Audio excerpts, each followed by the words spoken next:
बाबा महाकाल की नगरी उज्जैन में इन दिनों शिव नवरात्रि की धूम है। शिव नवरात्रि के 7वें दिन महाकाल को मन महेश श्रृंगार से सजाकर दूल्हा बनाया गया। महाकाल के दरबार में विवाह का उत्सव मनाया गया। उज्जैन में शिव नवरात्रि बड़े उत्साह और धूमधाम से मनाई जाती है। 10 दिनों तक बाबा महाकाल का अलग अलग रूपों में श्रृंगार किया जाता है। इस श्रृंगार का मुख्य उद्देश्य बाबा को दूल्हे के रूप में तैयार करना होता है। जिस प्रकार शादी के पहले दिन दूल्हे को तैयार किया जाता है, उसी प्रकार की रस्में बाबा महाकाल के साथ हो रही हैं। 7वें दिन बाबा महाकाल को विशेष रूप से मन महेश श्रृंगार से श्रृंगारित किया गया। यहाँ बाबा का रोजाना विभिन्न रूपों में श्रृंगार हो रहा है और महाशिवरात्रि पर महाकाल की शादी की जाएगी। दरअसल देश के 12 ज्योतिर्लिंगों में से केवल महाकालेश्वर ज्योतिर्लिंगी एकमात्र वह स्थान है जहाँ महाशिवरात्रि पर्व पर शिव नवरात्रि के रूप में मनाया जाता है। यहाँ शिवरात्रि के पहले 10 दिन तक बाबा महाकाल के अलग अलग श्रृंगार होते हैं। इसी श्रृंगार के क्रम में 7वें दिन बाबा महाकाल का मन महेश श्रृंगार किया गया। यहाँ ब्राह्मणों द्वारा विशेष अभिषेक कर मंत्रोच्चारण भी किया जाएगा। भगवान महाकाल फाल्गुन मास कृष्ण पक्ष तिथि 10वीं के दिन भगवान महाकाल मन महेश के रूप में भक्त लोगों को दर्शन दे रहे हैं। मन महेश जो मन को भा जाए, जो मन को लग जाए, वो है मन महेश। भगवान शिव निराकार से साकार रूप में आ गए हैं और भक्त लोगों को आशीर्वाद दे रहे हैं। आज राजा स्वरूप के अंदर बाबा महाकाल विराजमान है। इन्हें मन महेश स्वरूप के नाम से जाना जाता है। भारत और पाकिस्तान टीम के बीच होने वाले क्रिकेट मैच खेल प्रेमियों की पहली पसंद है। ये दोनों टीमें सालों से दूर विरोधी रही हैं। 23 फरवरी रविवार को एक बार फिर से दुबई में हुए दोनों टीमों के बीच मुकाबले के दौरान भारतीय टीम की जीत के लिए पूजा प्रार्थनाओं का दौर जारी है।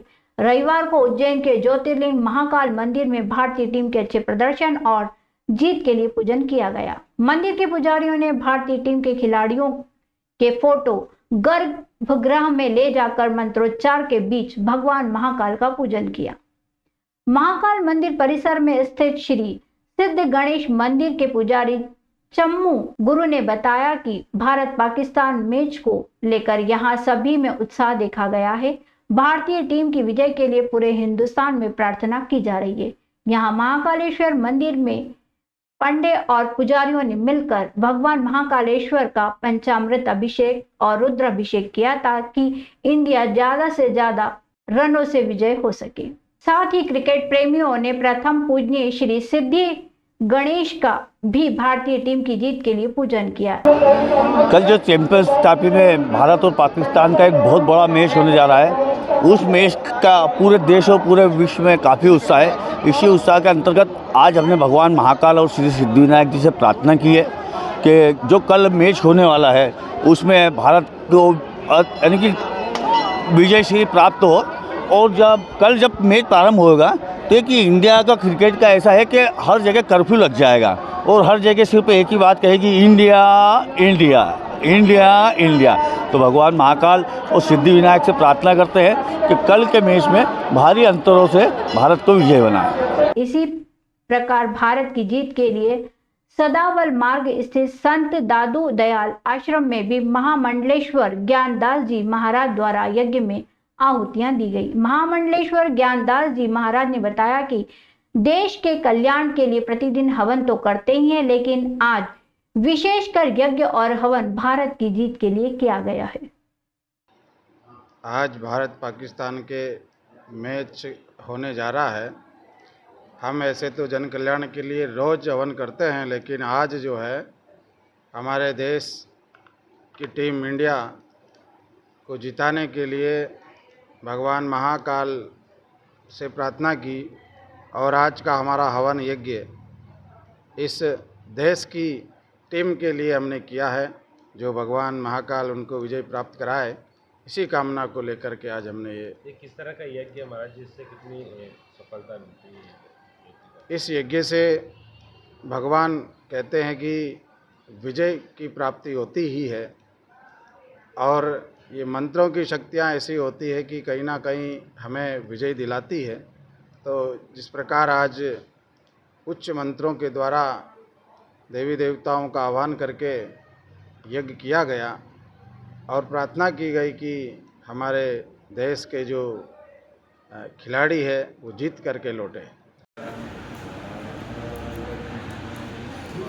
महाशिवरात्रि पर्व की तैयारियों का जायजा लेने के लिए संभागायुक्त, एडीजीपी, डीआईजी, कलेक्टर और एसपी ने श्री काल भैरव मंदिर और श्री महाकालेश्वर मंदिर का निरीक्षण किया। इस दौरान उन्होंने आवश्यक निर्देश दिए और तैयारियों का जायजा लिया। संभागायुक्त ने मंदिर में भीड़ प्रबंधन और श्रद्धालुओं के सुगम दर्शन पर विशेष ध्यान देने के निर्देश दिए हैं। उन्होंने सिंहस्थ 2028 के समय भी इन व्यवस्थाओं को दुरुस्त रखने के लिए कहा है।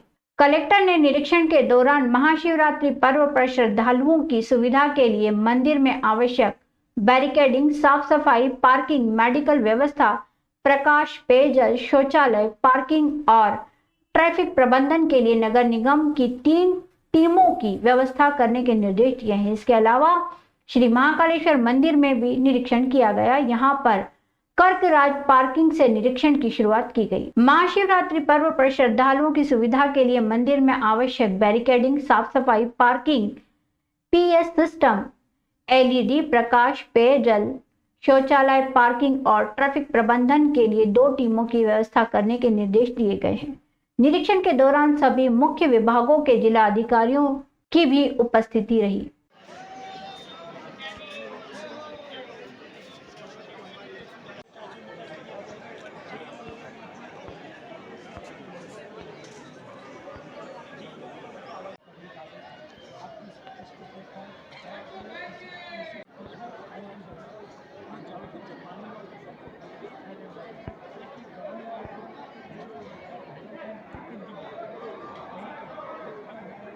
भैरवगढ़ थाना क्षेत्र के अंतर्गत एक गांव में 50 से 60 लोगों द्वारा एक घर में घुसकर लूटपाट करने का सनसनीखेज मामला सामने आया है। मिली जानकारी के अनुसार कल इस जगह पर 4 से 5 वाहनों में सवार होकर 50 से 60 लोग हथियार लेकर पहुंचे और एक घर में मौजूद वहां के लोगों से मारपीट कर लूटपाट की गई।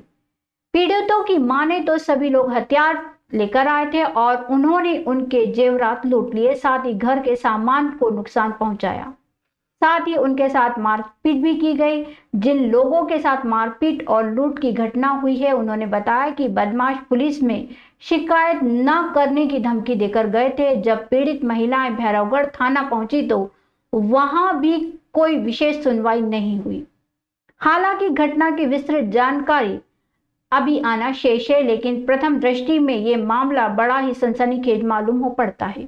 मामले का उक्त क्षेत्र का एक वीडियो भी सामने आया है, जिसमें कई सारे लोग वाहनों से उतरकर हाथ में डंडा लिए कहीं जाते हुए दिखाई दे रहे हैं।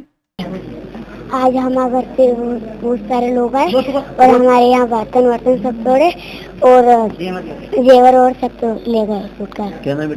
तो 50-60 मानक आया तो हम गेट पे मैं तो बैठा था सामने तो धूप में, तो लकड़ी पर्ची दारिया लेके आया तो इसने आके गाली गुप्ता दिया, हम बाहर निकल गया और भी सब अंदर आके मकान में घुस गया और सब गेमर ले गया और सब हमारा घर की टूट पाट कर गया और बोल के हम थाने गया तो बोलता है कि हम तो तुम्हारे को बंदूक से मार डालेंगे। जी सर, वो 4-5 गाड़ी आई सर, हम भी गेट पे बैठे थे सर, उसने आके डायरेक्ट हमला करा और हम हमारा जीव लेके भग गया सर। तो चुन्नी आ गई हाथ में, चुन्नी लेके वो चुन्नी तो उसके हाथ पे रह गई सर, हम हमारा जीव बचा के भग गए। लड़का रह गया था, फिर लड़के को लेने आई सर, उसने तलवार बताई, लड़का ऐसे तैसे करके मेरे पास में आ गया। आके ही सर उसने बोला तुम्हारा तो सब लेके जाएंगे हम सर। उसने घर वर सब तोड़ दिया सर। हमारा ये जेवर था, जेवर का लाख खला नहीं सर, उसने तलवार से सब तोड़ दिए।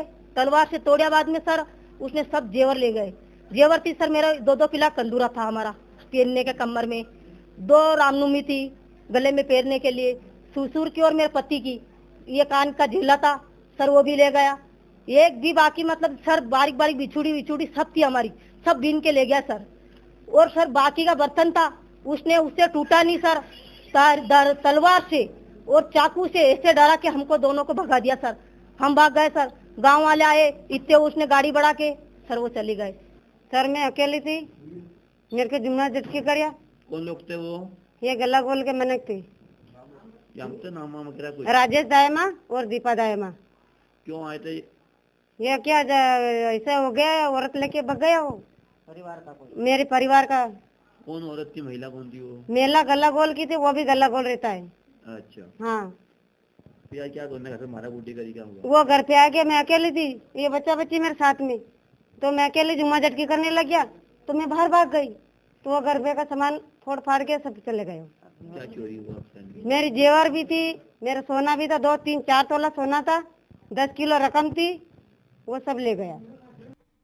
जिला चिकित्सालय में लेप्रोस्कोपिक सर्जरी यानी दूरबीन पद्धति की मशीन से मरीजों को बड़ा फायदा मिल रहा है। इस मशीन की मदद से पेट से जुड़ी सभी बीमारियों का उपचार किया जा रहा है, जिसमें अपेंडिक्स, गॉल ब्लैडर, पेल्विस, अपर और लोअर जीआई ट्रैक्ट की सर्जरी, थोरेक्स सर्जरी, हर्निया और बड़ी और छोटी आंत का ऑपरेशन शामिल है।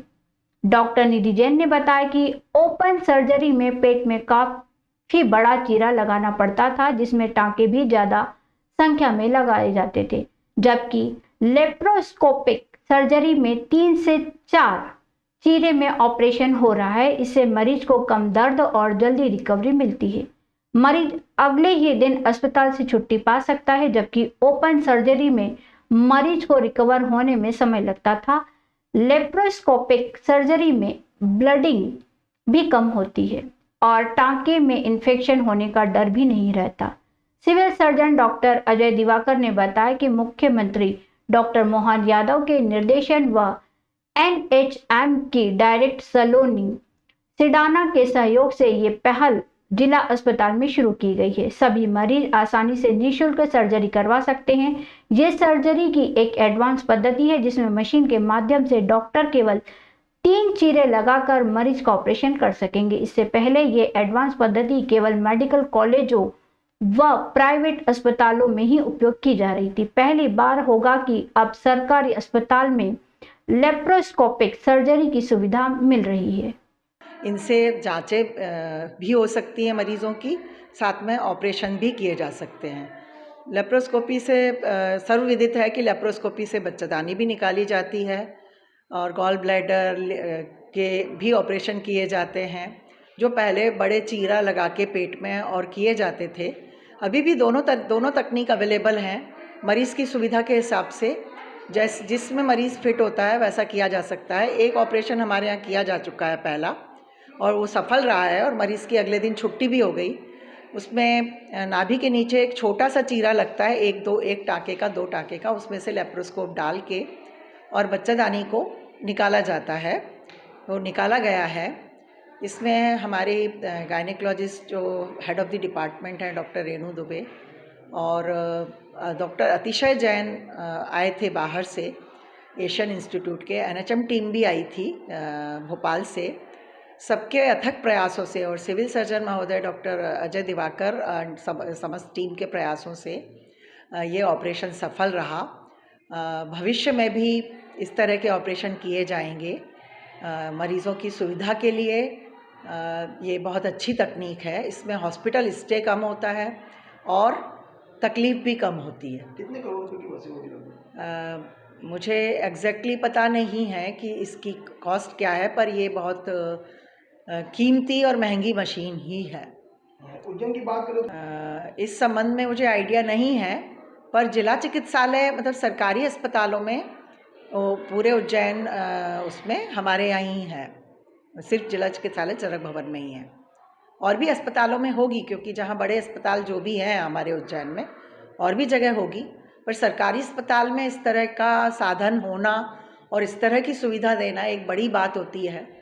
नागदा में एक घर में पोल में करंट फैलने से घर में लगे उपकरण उड़ गए। घटना में कोई भी व्यक्ति करंट की चपेट में नहीं आया, जिससे बड़ी जनहानि होने से बच गई। वार्ड पार्षद ने MPEB अधिकारियों को फोन लगाया और उन्हें घटना की जानकारी दी। अधिकारियों ने कहा कि वे सुबह आकर घटना की जांच करेंगे। इस बीच ठेकेदार ने घटना के एक दिन पहले ही कार्य किया था, जिससे लापरवाही से बड़ी घटना होने से बच गई। घटना के बाद रहवासियों ने हंगामा किया और अधिकारियों से कार्यवाही की मांग की है। फाइट हो गया ना, सेटर बॉक्स भी खराब हो गया और ये सीएफएल भी खराब हो गई। टीवी वो फ्रिज हो गया। सर लोग काफ़ी परेशान हो रहे हैं सर। स्थिति ऐसी बनी यहाँ पे सर, सब लोगों के घरों के सर फ्रिज उड़ गए, टीवी उड़ गई, ये सब। ऐसा है कि अभी जो पोल में करंट आ रहा है, अगर करंट नहीं हटाने देंगे तो वो तो हटाना पड़ेगा ना, करंट तो बंद करवाना पड़ेगा ना। पर जो हुआ वो तो हुआ है, जी आगे की चीज बंद नहीं होने दे सकते ना। आप सर, समझदार हैं।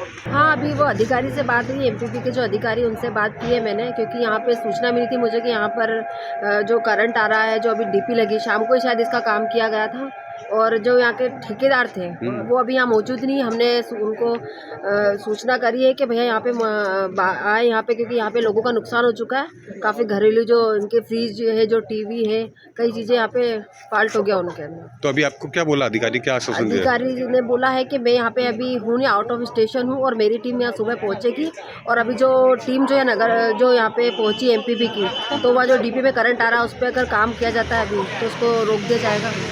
मध्य प्रदेश में 10वीं और 12वीं की बोर्ड परीक्षाएं शीघ्र शुरू हो रही हैं। परीक्षा के लिए सभी तैयारियां पूरी कर ली गई हैं। एंकर बोर्ड परीक्षा सामग्री लेकर शिक्षकों ने 10वीं और 12वीं बोर्ड परीक्षा के प्रश्न पत्र थाने में जमा करा दिए हैं।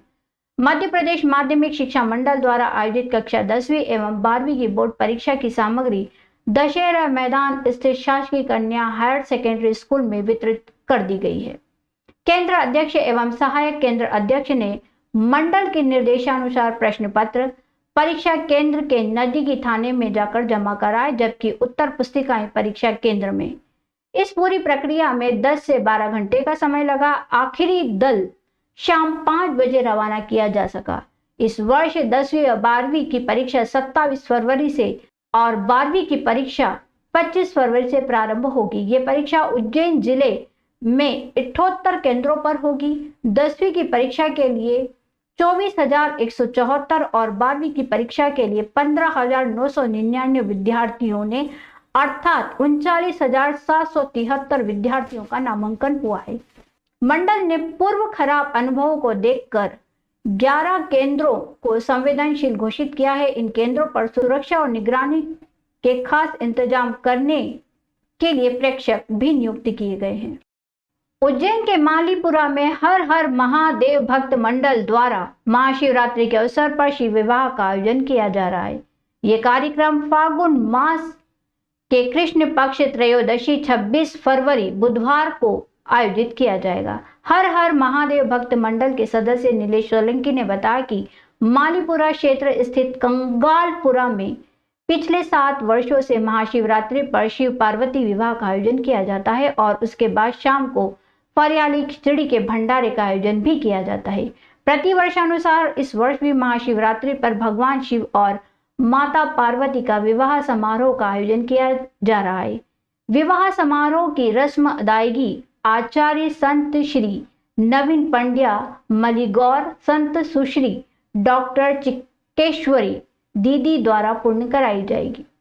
कार्यक्रम में शिव विवाह के अलावा शिव बारात भी शहर के प्रमुख मार्गों से निकाली जाएगी। इसके अलावा फरियाली खिचड़ी के भंडारे का आयोजन भी किया जाएगा, जिसमें 71 क्विंटल फरियाली खिचड़ी बनाकर गोल्डन बुक वर्ल्ड रिकॉर्ड बनाया जाएगा। हर हर महादेव भक्त मंडल के सदस्य संदीप परमार ने बताया कि महाशिवरात्रि पर होने जा रहे शिव विवाह के आयोजन को लेकर मंडल के पदाधिकारी शहरवासियों को घर घर जाकर शिव विवाह समारोह में निमंत्रण कार्ड वितरित कर शिव विवाह और फरियाली खिचड़ी के भंडारे में शामिल होने का निमंत्रण दे रहे हैं।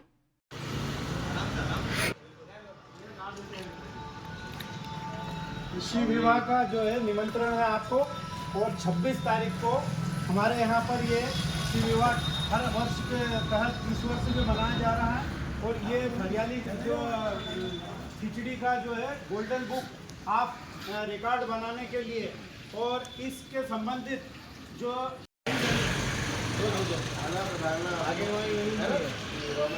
ये हम घर घर जाकर हर व्यक्ति के यहाँ पे निमंत्रण देने जा रहे हैं। शिव विवाह का कार्यक्रम में सबको साथ परिवार पधारना है फरियाली भंडारे में।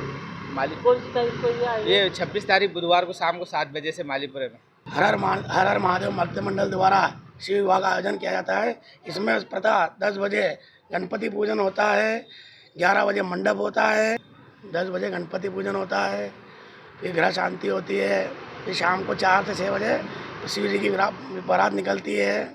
उसके बाद फरियाली भंडारा किया जाता है। इसमें करीब 10 से 12 हज़ार व्यक्ति पराली भंडे का वो करते हैं, चलित भंडारे का प्रयास ग्रहण करते हैं और विधि पूर्वक भगवान शिव जी और माता पार्वती जी का लग्न होता है, चोरी फेरे होते हैं। और भंडारे की क्या विशेषता रहती है? हमारे भंडारे की विशेषता इसमें होती है कि इसमें पूरा उज्जैन शहर के दूर दूर से लोग आते हैं और इसको मतलब भंडारे को क्या बनाया जाता है इसमें फरियाली में मतलब साबुदाना खिचड़ी कढ़ी बनाई जाती है, चक्की बना। क्या विशेषता इसमें? इस बार विशेषता ये है कि इस बार दिल्ली की टीम द्वारा हमें golden book of year award दिया जा रहा है। X02 सांसद अनिल फिरोजिया द्वारा अपने पिता स्वर्गीय भूरे लाल जी फिरोजिया, जो कि पूर्व विधायक और मीसाबंदी से संबंधित थे, की स्मृति में संस्था भूरे लाल फिरोजिया सामाजिक एवं शोभ संस्था उज्जैन द्वारा आयोजित स्वास्थ्य एवं नेत्र परीक्षण चश्मा वितरण कार्यक्रम आज सरस्वती विद्या मंदिर मारुतिगंज पिपली नाका उज्जैन पर आयोजित किया गया। इस शिविर में अनुसूचित जाति जनजाति सेवा बस्तियों के साथ वार्ड क्रमांक 2, 8, 10 के लगभग 1500 से अधिक नागरिकों को निःशुल्क स्वास्थ्य नेत्र परीक्षण एवं चश्मा वितरण शिविर का लाभ दिया गया। इस कार्यक्रम का आरंभ मां सरस्वती एवं भारत माता के चित्र के सम्मुख दीप प्रज्वलन करके किया गया। कार्यक्रम के मुख्य अतिथि सांसद अनिल फिरोजिया ने कहा कि आदरणीय नरेंद्र मोदी का लक्ष्य है कि वे देश के सबसे वंचित वर्ग को सरकार की योजनाओं का लाभ सबसे पहले देना चाहते हैं। वे सबका साथ, सबका विकास, सबका विश्वास की केवल बात ही नहीं करते, बल्कि वे उसे पूरा करने के लिए हमें प्रेरित भी करते हैं। इसी को आत्मसात करते हुए यशस्वी मुख्यमंत्री आदरणीय मोहन यादव के साथ हम सभी भारतीय जनता पार्टी के कार्यकर्ता दिन रात समाज के सभी वर्गों के विकास में सहयोग दे रहे हैं। उन्होंने विशेषकर युवाओं से आह्वान किया कि आप सभी नियमित अंतराल से रक्तदान किया करें, जिससे आवश्यकतामंद लोगों को समय पर रक्त मिल सके और उनका जीवन बचाया जा सके। उन्होंने स्वयं का उदाहरण देखते हुए कहा कि मोदी से प्रेरणा लेकर मैंने भी मृत्युपरांत अपना देह दान कर दिया है। कार्यक्रम में विशेष अतिथि ओम जैन, पूर्व अध्यक्ष मध्य प्रदेश फार्मेसी काउंसिलिंग से, मंडल अध्यक्ष रितेश जाटिया, रमेश शर्मा, वार्ड क्रमांक 2, 8 और 10 के पार्षद महेंद्र गहलोत, गजेंद्र हिरवे, गब्बर भाटी के साथ मंडल एवं वार्ड के वरिष्ठ नेता, कार्यकर्ता एवं नागरिकों के साथ शिविर का लाभ लेने वाले लाभार्थी उपस्थित थे। ये शिविर जिला चिकित्सालय उज्जैन के सहयोग से आयोजित किया गया, जिसमें मुख्य रूप से डॉक्टर आभा जेतलिया, डॉक्टर आशुतोष त्रिपाठी, गरिमा परिका के साथ सहयोगी अशोक शर्मा, पीयूष कामबाट ने अपनी सेवा दी। इस अवसर पर सांसद द्वारा लाभार्थी को नेत्र परीक्षण के उपरांत चश्मों का वितरण भी किया गया। उक्त जानकारी सत्यम गुप्ता द्वारा दी गई है।